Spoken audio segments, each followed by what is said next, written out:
ನಮಸ್ತೆ, welcome to my channel astro spirituality. ಇವತ್ತು ನಾವು ಚಂದ್ರಗ್ರಹದ ಬಗ್ಗೆ ಮಾತಾಡ್ತಾ ಇದೀವಿ.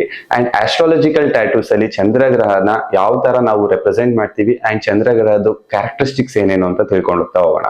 ಮೊದಲನೇದಾಗಿ ಚಂದ್ರಗ್ರಹ ಉಚ್ಚ ಸ್ಥಿತಿಲಿ ಇದ್ರೆ ಏನಾಗುತ್ತೆ, ನೀಚ ಸ್ಥಿತಿಲಿ ಇದ್ರೆ ಏನಾಗುತ್ತೆ ಅನ್ನೋದನ್ನ ತಿಳ್ಕೊಳ್ಳೋಣ. ಹಾಗೂ ನಮ್ಮ ಎನರ್ಜಿಗೆ ಚಂದ್ರಗ್ರಹ ಏನೇನು ಎಫೆಕ್ಟ್ಸ್ ನ ಕೊಡುತ್ತೆ ಅನ್ನೋದ್ರ ಬಗ್ಗೆ ತಿಳ್ಕೊಂಡು ಹೋಗೋಣ. ಮೊದಲನೇದಾಗಿ ಚಂದ್ರಗ್ರಹ is the controller of emotion and ಚಂದ್ರಗ್ರಹ is the controller of element water. ನೀರಿನ ಒಂದು ಎಲಿಮೆಂಟ್ ನ ಚಂದ್ರಗ್ರಹ ಕಂಟ್ರೋಲ್ ಮಾಡುತ್ತೆ. ಹಾಗೂ ನಿಮ್ಮ ಬಾಡಿಲಿ ಹೆಚ್ಚು ಕಡಿಮೆ 70% ಆಫ್ ವಾಟರ್ ಇರುತ್ತೆ. ಸೊ ನಿಮ್ಮ ಒಂದು ಪೂರ್ಣ ಚಂದ್ರ ಬಂದಾಗ ಆಗಿರ್ಬೋದು, ಅಮಾವಾಸ್ಯೆ ಬಂದಾಗ ಆಗಿರ್ಬೋದು, ಈ ಟೈಮ್ ನಲ್ಲಿ ನಿಮ್ಮ ಮನಸ್ಸು ವಿಚಲಿತಗೊಳ್ಳೋಕೆ ಮೇಜರ್ ಆಗಿ ರೀಸನ್ ಆಗಿರುವಂತದ್ದು ಚಂದ್ರಗ್ರಹ. ಯಾರ್ಯಾರಿಗೆ ಎಮೋಷನಲಿ ವೀಕ್ ಇರ್ತಿರೋ ಅವರು ಚಂದ್ರಗ್ರಹದ ಟ್ಯಾಟೂನ ಹಾಕಿಸ್ಕೊಂಡ್ರೆ ತುಂಬಾನೇ ಒಂದು ಒಳ್ಳೆಯ ರಿಸಲ್ಟ್ಸ್ ಅವ್ರಿಗೆ ಸಿಗುತ್ತೆ. ಚಂದ್ರಗ್ರಹದ ಟ್ಯಾಟೂಸ್ ಅಂತಂದ್ರೆ ರಿಲೇಟೆಡ್ ಟು ವಾಟರ್ ಆಗಿರ್ಬೋದು, ಹಾಗೇನೆ ರಿಲೇಟೆಡ್ ಟು ಮೂನೆ ಆಗಿರ್ಬೋದು. ಹಾಗೆ ದಿ ಬೆಸ್ಟ್ ಅಂದ್ರೆ mandala is the best to get ಟ್ಯಾಟೂಡ್.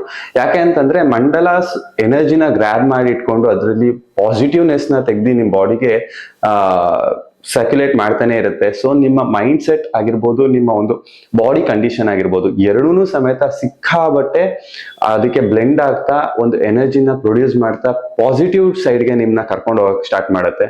So ಚಂದ್ರಗ್ರಹ ಅನ್ನೋಂಥದ್ದು ಸಿಕ್ಕಾಬಟ್ಟೆ ಪವರ್ಫುಲ್ ಗ್ರಹ. ಯಾಕೆಂದ್ರೆ ತಂದೆ ಎಷ್ಟು ಇಂಪಾರ್ಟೆಂಟು, ತಾಯಿನೂ ಅಷ್ಟೇ ಇಂಪಾರ್ಟೆಂಟ್ ಆಗ್ತಾರೆ. ಇವ್ರಿಬ್ರು ಸಮೇತ ನಮ್ಮ ಲೈಫ್ ನಲ್ಲಿ ಸಿಕ್ಕಾಬಟ್ಟೆ ಮೇಜರ್ ರೋಲ್ ನ ಪ್ಲೇ ಮಾಡೋದ್ರಿಂದ ಚಂದ್ರಗ್ರಹ ನಿಮ್ಮ ಹಾರೋಸ್ಕೋಪ್ ಅಲ್ಲಿ ಉಚ್ಚ ಸ್ಥಿತಿಲಿ ಕೂತಾಗ ಏನಾಗುತ್ತೆ, ನಿಮ್ಗೆ ತಾಯಿ ಜೊತೆಗೆ ಬಾಂಡಿಂಗ್ ತುಂಬಾ ಚೆನ್ನಾಗಿರುತ್ತೆ ಅಂಡ್ ನೀವು ಎಮೋಷನಲಿ ತುಂಬಾ ಸ್ಟ್ರಾಂಗ್ ಇರ್ತೀರಾ. ಹಾಗೂ ನಿಮ್ಗೆ ಮೆಡಿಕಲ್ ರಿಲೇಟೆಡ್ ಥಿಂಗ್ಸ್ ತುಂಬಾನೇ ಚೆನ್ನಾಗಿ ಒಂದು ಕೇರಿಂಗ್ ಥಿಂಗ್ಸ್ ನ ತುಂಬಾ ಚೆನ್ನಾಗಿ ನೀವು ಅರ್ಥ ಮಾಡ್ಕೊಂಡಿರ್ತೀರಾ. And the most best thing ಅಂತಂದ್ರೆ you will be travelling all the time. Because one who work as an air hostess, ಅವ್ರಿಗೆ ಚಂದ್ರಗ್ರಹ ತುಂಬಾ ಸ್ಟ್ರಾಂಗ್ ಆಗಿದ್ರೆ ಮಾತ್ರನೇ ಅವರು ಅಲ್ಲಿ ವರ್ಕ್ ಮಾಡೋ ಅಂತ ಕೆಲಸ ಸಿಗೋದು. ಸೊ ಚಂದ್ರಗ್ರಹ is a traveller, is a very beautiful, charming, good looking person ಅಂತಾನೆ ಹೇಳ್ಬೋದು. ಯಾರ್ಯಾರಿಗೆ ಚಂದ್ರಗ್ರಹ ತುಂಬಾ ಚೆನ್ನಾಗಿರುತ್ತೋ ಅವ್ರನ್ನ ನೋಡಿದ ತಕ್ಷಣ ನಾವು ಅವ್ರನ್ನ ನೋಡ್ತಾನೆ ಇರ್ಬೇಕು ಅನ್ನೋ ಒಂದು ಫೀಲಿಂಗ್ ಬರುತ್ತೆ. ಹಾಗೇನೆ ಚಂದ್ರಗ್ರಹ ವೀಕ್ ಇರೋರ್ಗೆ ಏನಾಗುತ್ತೆ, ಅವ್ರು ಎಮೋಷನಲಿ ಬ್ರೋಕ್ಡ್ ಆಗ್ತಾರೆ ಅಂಡ್ ಅವ್ರು ಎಲ್ಲೇ ಹೋಗ್ಬೇಕಂತಂದ್ರು ಹೋಗಕ್ಕೆ ಅವ್ರ ಕೈಲಿ ಆಗೋದಿಲ್ಲ. ಅಂಡ್ ಅವ್ರಿಗೆ ಸಿಕ್ಕಾಬಟ್ಟೆ ಒಂಥರ ಮೈಂಡ್ ಸ್ಟ್ರೆಸ್ ಅಲ್ಲಿ ಇಟ್ಕೊಂಡಿರ್ತಾರೆ. ಯಾವುದೇ ಒಂದು ಎಮೋಷನ್ಸ್ ನ ಅವ್ರು ಎಕ್ಸ್ಪ್ರೆಸ್ ಮಾಡಕ್ಕಾಗಲ್ಲ.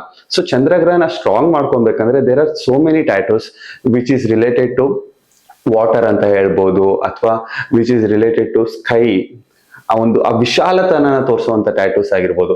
ಇದೆಲ್ಲ ಬಂದ್ಬಿಟ್ಟು ಚಂದ್ರಗ್ರಹಕ್ಕೆ ರಿಲೇಟೆಡ್ ಆಗಿರುತ್ತೆ. And mandala tattoo is the best ಅಂತ ನಾನು ಹೇಳ್ತೀನಿ. ಬಿಕಾಸ್ ಮಂಡಲ ಟ್ಯಾಟೂ ನಿಮ್ಮ ಬಾಡಿಗೆ ಸಿಕ್ಕಾಬಟ್ಟೆ ಎನರ್ಜಿನ ಕೊಡುವಂತ ಟ್ಯಾಟೂಸ್. ಚಂದ್ರಗ್ರಹ ರಿಲೇಟೆಡ್ ಮಂಡಲ ಟ್ಯಾಟೂಸ್ ನ ಹಾಕಿಸ್ಕೊಂಡಾಗ ನಿಮ್ ಲೈಫ್ ನಲ್ಲಿ ಏನೇನ್ ಚೇಂಜಸ್ ಆಗುತ್ತೆ ಅಂದ್ರೆ, ಮೊದಲನೇದಾಗಿ ನಿಮ್ಗೆ ಎಮೋಷನಲಿ ಕಂಟ್ರೋಲ್ ಆಗ್ತೀರಾ ಅಂಡ್ ನಿಮ್ಮ ಬಾಡಿಲಿ ಇರುವಂತ ವಾಟರ್ ಎಲಿಮೆಂಟ್ ಏನಿದೆ ಅದು ನಿಮ್ಮ ಕಂಟ್ರೋಲ್ ಬರಕ್ ಸ್ಟಾರ್ಟ್ ಆಗುತ್ತೆ. ಮತ್ತೆ ನಿಮ್ಮ ಮೈಂಡ್ ಸೆಟ್ ತುಂಬಾ ಚೆನ್ನಾಗಿ ವರ್ಕ್ ಆಗಕ್ ಸ್ಟಾರ್ಟ್ ಆಗುತ್ತೆ. ನೀವು ಎಮೋಷನಲಿ ಯಾವುದೇ ಕಾರಣಕ್ಕೂ ಬ್ರೋಕ್ ಡೌನ್ ಆಗಲ್ಲ. ಆ ಲೋನ್ಲಿನೆಸ್ ಅನ್ನೋದು ನಿಮ್ಮಿಂದ ದೂರ ಆಗಕ್ ಹೋಗುತ್ತೆ. ಅಂಡ್ ನಿಮ್ ಲೈಫ್ ನಲ್ಲಿ ಸಿಕ್ಕಾಬಟ್ಟೆ ಡಿಸಿಷನ್ ಮೇಕಿಂಗ್ ಎಬಿಲಿಟೀಸ್ ಅಲ್ಲಿ ನೀವು ಎಮೋಷನಲಿ ಡಿಸಿಷನ್ಸ್ ತಗೊಳ್ದೆ ಅಲ್ಲಿ ಏನ್ ಡಿಸಿಷನ್ ಬೇಕಾಗಿರುತ್ತೆ ಅದನ್ನೇ ತಗೊಳಕ್ ಸ್ಟಾರ್ಟ್ ಮಾಡ್ತೀರಾ. ಅಂಡ್ ನಿಜ ಹೇಳ್ಬೇಕಂದ್ರೆ ಚಂದ್ರಗ್ರಹದ ಟ್ಯಾಟೂ ನೀವು ಹಾಕಿಸ್ಕೊಂಡಾಗ ನೀವು ವೆಲ್ತಿಯರು ಆಗ್ತೀರಾ. ತುಂಬಾ ದುಡ್ಡು ಬರುತ್ತೆ ನಿಮ್ ಕಡೆಗೆ. ಯಾಕಂದ್ರೆ ದುಡ್ಡನ್ನ ಅಟ್ರಾಕ್ಟ್ ಮಾಡುವಂತ ಪವರ್ ಇರುತ್ತೆ. ನೀವು ಯಾವಾಗ ವಾಟರ್ ಎಲಿಮೆಂಟ್ ನ ನೀವು ಕಂಟ್ರೋಲ್ ಮಾಡ್ತೀರಾ ನಿಮ್ ಲೈಫ್ ನಲ್ಲಿ, ಫಸ್ಟ್ ಥಿಂಗ್ ನೀವು ಹೆಲ್ತ್ ತುಂಬಾ ಚೆನ್ನಾಗಿ ಇಂಪ್ರೂವ್ ಆಗುತ್ತೆ. ಅಂಡ್ ಸೆಕೆಂಡ್ ಥಿಂಗ್ ನಿಮ್ ಲೈಫ್ ನಲ್ಲಿ ವೆಲ್ತ್ ತುಂಬಾ ಚೆನ್ನಾಗಿ ಇಂಪ್ರೂವ್ ಆಗುತ್ತೆ. ಮೂರನೇದು and the most best thing ಅಂತಂದ್ರೆ ನೀವು ಎಮೋಷನಲಿ ಸಿಕ್ಕಾಬಟ್ಟೆ ಸ್ಟ್ರಾಂಗ್ ಆಗ್ತೀರಾ. Please concern me for astrological tattoos. Thank you for watching. Please subscribe my channel.